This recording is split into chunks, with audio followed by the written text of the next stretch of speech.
Bonjour les balances, j'espère que vous allez bien. On va découvrir ensemble vos énergies pour le second semestre 2024. Gardez bien à l'esprit que ce sont des énergies générales, c'est comme une sorte de météo et vous seul décidez de ce que vous en faites. Donc prenez uniquement ce qui résonne pour vous dans ce tirage et le reste vous laissez. Je vous invite également à consulter les vidéos de votre ascendant et des autres signes de votre thème astral pour compléter ces informations.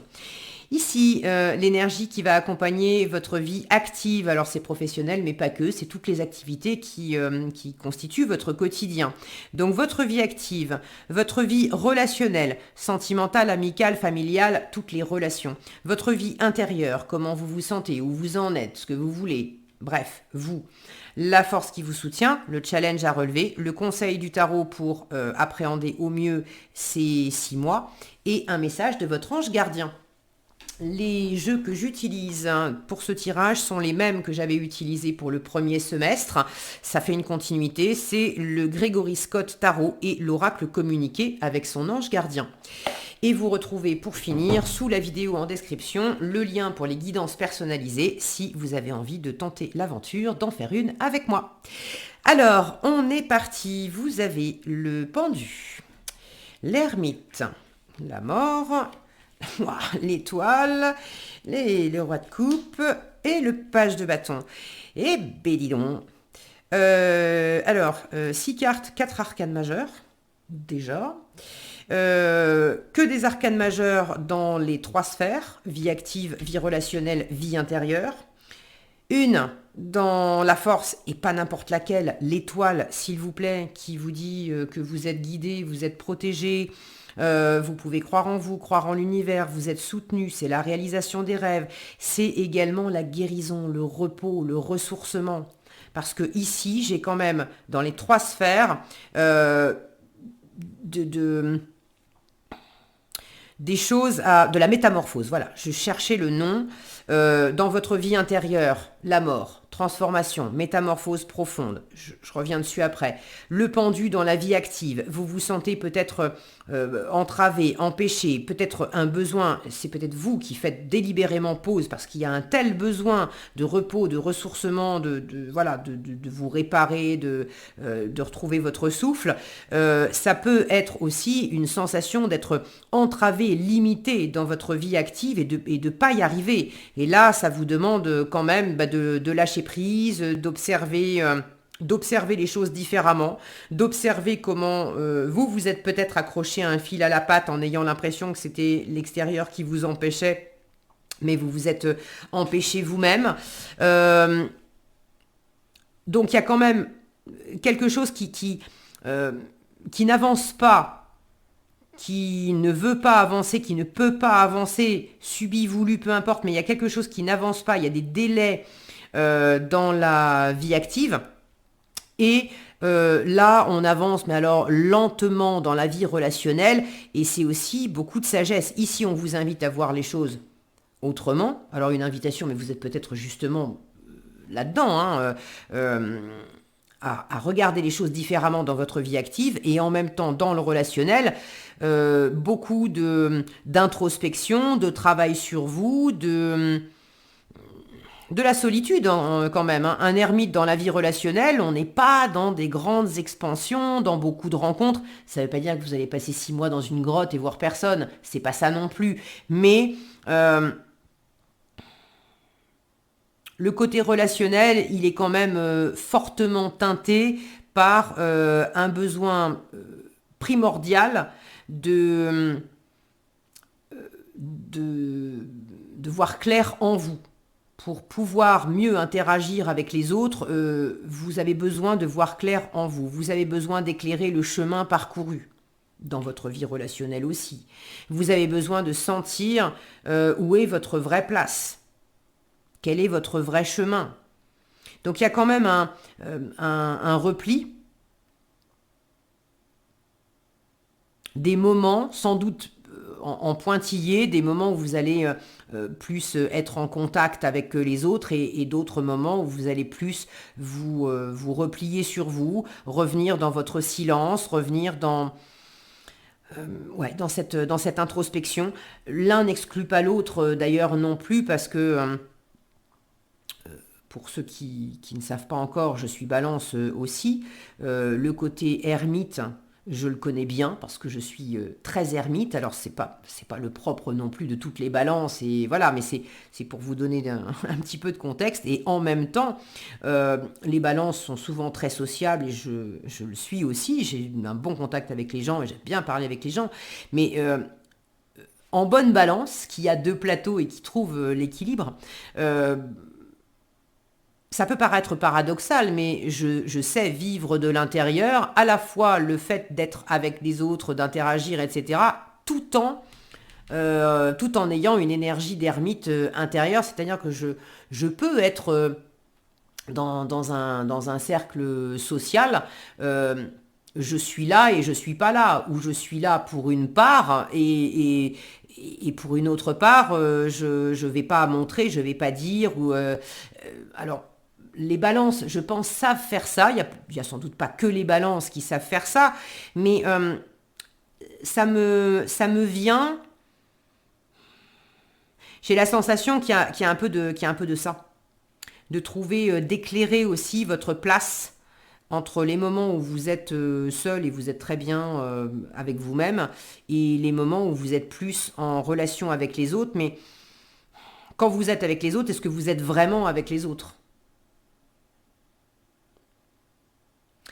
Donc, entre le pendu qui observe les choses différemment, qui développe un nouveau point de vue, l'ermite qui éclaire ce qui s'est passé pour comprendre où on en est maintenant, pour pouvoir mieux agir dans le futur, et la mort qui parle de profonde métamorphose et de profonde transformation, les arcanes majeurs en eux-mêmes qui sont des signes d'introspection, ce sont des cartes qui appuient vraiment sur l'intériorité des choses, sur qui vous êtes profondément, comment vous vivez les choses.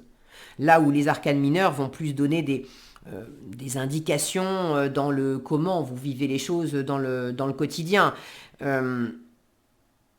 Là, les cartes, elles insistent vraiment sur votre nature profonde, sur votre personnalité profonde, sur la transformation, une transformation profonde qui est à l'œuvre. Et cette transformation, j'aime beaucoup dans ce jeu la carte de la mort parce que elle n'est pas du tout, elle n'est pas sombre, du tout, du tout, du tout. C'est justement l'idée de la mort, c'est mourir pour renaître. Et là, bon, ils l'ont quand même appelée mort, mais franchement, elle aurait pu s'appeler printemps, renaissance, ça lui va tellement bien. Là, c'est effectivement, on sent que l'hiver, la mort symboliquement, où tout était mort, où il n'y avait plus une feuille, où tout était grillé, froid, etc., ça a permis de faire de la place pour que de l'herbe tendre revienne, les nuages s'écartent et dévoilent le ciel bleu, les fleurs sortent. J'ai un truc dans la gorge là. Il y a un renouveau peut-être aussi dans la communication. Donc,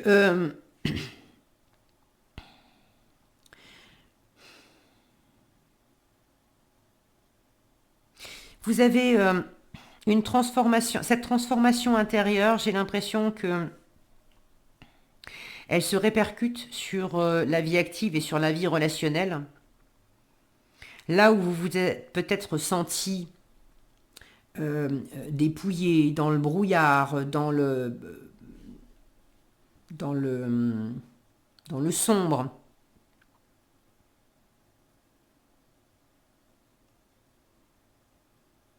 Et ça vous a amené à soit à vous renfermer, soit à vous sentir seul dans le relationnel. À vous sentir bloqué, à vous bloquer vous-même dans la vie active. Là, ça redémarre. La force avec cette étoile, je vous le disais, c'est le repos, le ressourcement. Donc partout où vous étiez blessé, où vous étiez fatigué, où vous étiez épuisé, où vous aviez l'impression que là j'ai des gros nuages ici et cet ermite il est en train de quitter cet environnement où il y a de la brume, c'est gris, il y a des gros nuages, il est en train de quitter ça. Et là ça s'éclaircit. Et là j'ai des rayons de lumière, tout comme j'en ai ici aussi. Donc vous avez sans doute traversé des moments qui étaient compliqués. Mais non seulement ça va mieux, mais il y a cette notion aussi de découverte, de compréhension. Alors, ça ne sera pas tous au même degré, à la même échelle et dans les mêmes domaines de vie peut-être. Mais il y a une compréhension que ce qui vous entravait à l'extérieur ou ce qui paraissait limité à l'extérieur, c'est aussi parce que intérieurement, il y avait quelque chose qui était dépouillé, qui était sec, qui demandait à revivre, à renaître. Et là, avec un processus comme ça en marche, ça permet de repartir, mais de repartir différemment, autant dans la vie active que dans la vie relationnelle.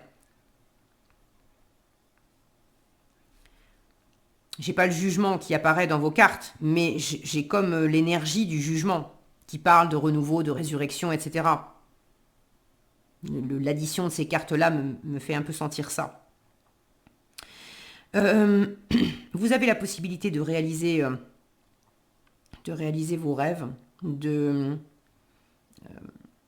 la foi en vous, la foi en l'univers. Alors ça vous aide. S'il y a des moments où si vous vous sentez seul, si vous vous sentez limité, regardez comme les anges viennent à la rescousse là de ce pendu pour l'aider à comprendre, pour l'aider à rayonner, pour l'aider à se libérer, pour alléger ce qui a besoin de l'être. Là, on a une sensation, un sens de sacrifice aussi avec le pendu. Est-ce que vous vous êtes sacrifié dans votre vie active? Et là, il s'agit d'arrêter de vous sacrifier. Est-ce que vous vous êtes limité? Parce que peur d'être pleinement vous-même, peur de prendre pleinement votre place, peur de briller, peur de quoi? J'ai un émotionnel en challenge qui n'est pas bien maîtrisé, qui n'est pas complètement stable. Le roi de coupe, quand il est bien aspecté, c'est une pleine maturité émotionnelle, un bon équilibre émotionnel. On ne se laisse pas déborder par ce qu'on ressent ou par ce que nous envoie l'environnement. Ça ne veut pas dire qu'on est heureux tous les jours. Ça veut dire que je ressente de la joie ou de la tristesse, je me laisse traverser par ces émotions de manière égale. Et je m'accroche pas à ces émotions. Elles passent. Voilà. C'est comme la météo du jour.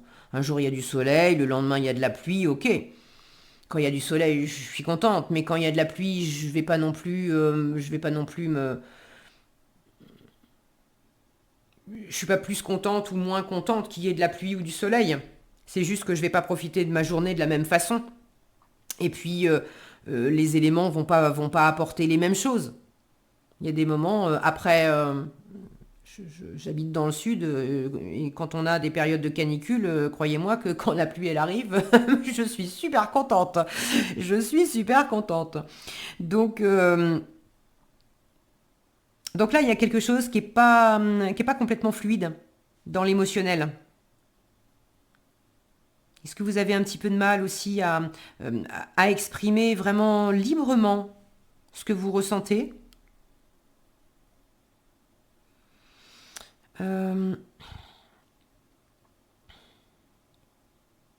roi de coupe, il est dans la générosité, il est dans la bienveillance, c'est un peu le père de famille, le patriarche, le grand-père qui est posé au milieu de la famille, qui prend beaucoup de plaisir à voir les gens évoluer autour de lui, qui les accueille volontiers. Il va pas forcément aller vers les autres, mais il les laisse venir avec beaucoup de plaisir à lui.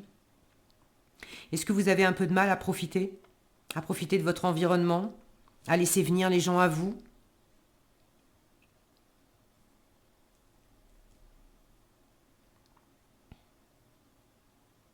Il n'est pas impossible que dans le relationnel, vous laissiez derrière vous, alors, des gens, des situations. L'ermite à proprement parler, c'est pas une carte qui parle de séparation, etc.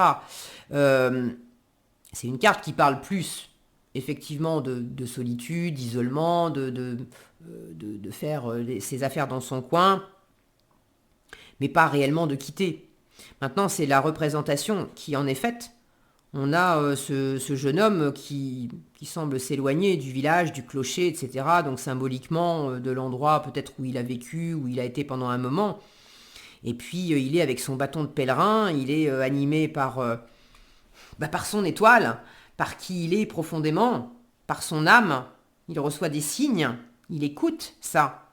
Et il y a quelque chose qui l'attire à l'extérieur du connu.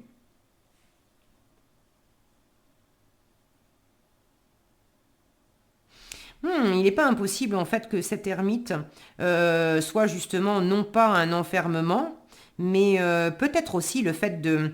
Là où vous étiez peut-être enfermé dans certaines relations, dans un certain périmètre, c'était toujours les mêmes personnes, c'était toujours la même chose. Donc ça pouvait donner aussi une impression d'échange, etc. Mais des fois, on peut être en compagnie physique d'autres personnes et se sentir très seul. Et inversement, être des fois physiquement seul et en fait se sentir très très accompagné, quand bien même par d'autres personnes, quand bien même on n'a pas la présence physique d'autres personnes. Je vais la recouvrir, cette ermite là. Qu'est-ce qu'on a sous le paquet? Encore un arcane majeur, tempérance, qui me parle aussi de réparation, de repos, de ressourcement, d'équilibre aussi. Il y a quelque chose qui se remet. Wow, grande prêtresse. Ok, il y a énormément de spiritualité, les balances. Alors c'est quoi cette ermite dans la vie relationnelle des balances? Alors ne pensez pas que je rajoute une carte juste parce que je suis balance. Voilà, je ne l'ai pas fait systématiquement pour tous les signes, mais je sais que je l'ai fait pour... il y a un autre signe d'ailleurs, il me semble bien que c'était dans le même... c'était pas l'ermite, mais c'était à la même place. Bref, je sais que je l'ai fait au moins pour un autre signe, où il y avait un truc qui me titillait là, et j'ai recouvert. Donc, c'est quoi cette ermite dans la vie relationnelle des balances? Il parle de quoi cet ermite? Oh, regardez-moi ça, un 2 de coupe. Donc le relationnel, il est bel et bien là, et cette ermite dans votre vie relationnelle, c'est pas que vous vous enfermez, c'est que justement vous sortez d'un mode relationnel qui était peut-être pas si nourrissant que ça, et en suivant votre cœur, il s'agit peut-être aussi d'être moins, de fréquenter moins certaines personnes pour aller plus vers celle, au singulier ou au pluriel, avec lesquelles vous vous sentez vraiment en phase. Alors il y en a peut-être d'ailleurs qui, dans le relationnel, sont en train de sortir d'une forme de célibat pour aller plus vers du couple, sans être dans du couple, de sortir plus d'une forme aussi dans la relation à soi, parce que la relation à l'autre, ça commence d'abord avec la relation à soi.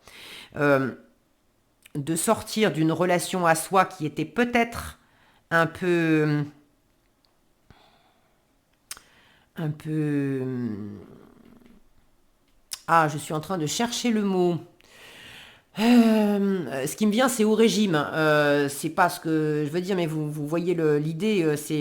On est dans la restriction, on est dans, voilà, on se donnait pas à soi tout l'amour et tout le soutien et toute la chaleur nécessaire. On était dans une forme oui, de restriction peut-être émotionnelle et là, il y a vraiment quelque chose qui va beaucoup mieux déjà dans votre relation à vous. On se retrouve, on se répare, on se ressource, on est pleinement soi avec l'étoile. Et c'est vraiment ce qui vous soutient le mieux, d'être pleinement vous-même. Et du coup, ça permet d'avoir des rapports avec l'autre, avec les autres, qui sont beaucoup plus harmonieux. On est dans du rapport gagnant-gagnant, du respect mutuel, du soutien mutuel, de la chaleur, de l'amour. C'est c'est joli, c'est joli. Donc, une très jolie transformation, les balances, vous me direz en commentaire ce que ça donne pour vous. Alors le conseil, pour finir, le conseil des tarots pour appréhender ces 6 mois, soyez curieux, curieuse. Faites des expériences, tentez l'aventure, même si vous ne savez pas ce que ça va donner, même si il s'agit d'initier quelque chose sans forcément Si vous initiez quelque chose, ça ne veut pas forcément dire que vous serez obligé de le faire et de le refaire et de le refaire encore pour les 6 mois qui viennent et pour l'année d'après, etc., etc. Le page de bâton, c'est celui qui tente des expériences. Et c'est comme ça qu'il va savoir s'il aime pas, s'il aime moyen, s'il a envie de le faire juste une fois de temps en temps ou s'il a envie de le faire beaucoup plus régulièrement. Mais soyez dans cette curiosité, dans cette activité aussi, parce que le page de bâton, il n'a pas les 2 pieds dans le même sabot et ce sont des expériences pratiques. C'est pas, je regarde une vidéo, je lis un bouquin et j'ai l'impression d'avoir fait l'expérience par procuration de quelque chose. Non, lui, il est dans le dynamisme personnel, dans la passion personnelle et dans l'implication personnelle, dans l'action personnelle. Il bouge, il va de l'avant, il fait des choses. Donc soyez dans cette curiosité active, dans ce dynamisme et n'ayez pas peur de changer. Cette curiosité, elle va avec ce changement profond. Voir les choses différemment dans la vie active et peut-être arrêter de se limiter ou au contraire arrêter de beaucoup faire et se donner peut-être un peu plus de temps et plus de vacances pour avoir le temps aussi de faire d'autres expériences. Ça va avec ce changement profond intérieurement, ça va avec cet examen de conscience et peut-être cet éloignement pour aller vers une nouvelle rencontre à soi, une nouvelle rencontre à l'autre. Donc de toute façon, la transformation est très présente. Alors le conseil, évidemment, c'est d'aller vers la nouveauté. Et qu'est-ce qui est nouveau et qui vous anime, qui vous dynamise, qui vous donne des papillons dans le ventre, qui vous donne envie de bouger. J'ai hâte de vous lire dans les commentaires pour savoir comment vous vivez les choses. Ok. Regardez, c'est mignon. Sèche tes larmes. Donc ceux qui se sont sentis justement seuls, empêchés, dans une forme de stérilité, avec l'étoile qui vous dit mais ça va mieux, ça reprend vie, t'es exaucé, tu te répares, tu te ressources. Sèche tes larmes. Ne sois pas mélancolique. Laisse partir ce qui est terminé. On ne peut pas mieux vous dire. Laisse partir ce qui est terminé, savoure ton présent et rêve de ton futur. Le chagrin permet de faire sortir les émotions. La mélancolie ramène vers le passé et elle ne donne rien. Faut pas confondre le chagrin et la mélancolie. Mais ces émotions sont humaines et tu as le droit de les vivre. Je suis là pour t'aider à passer au travers. Donc vous êtes aussi en force, vous êtes extrêmement guidé. L'univers est là près de vous, votre ange gardien est là près de vous et prend soin de vous et vous entend et vous assiste. Ok ? Voilà ce que j'avais pour vous, les balances. J'espère que cette vidéo vous sera utile. Si elle vous a plu, je vous invite à la liker, la partager, la commenter. Et pour être averti quand je publie de nouvelles vidéos, il suffit de vous abonner et d'activer la cloche des notifications. Prenez bien soin de vous, passez un excellent semestre et je vous dis à bientôt dans un prochain tirage.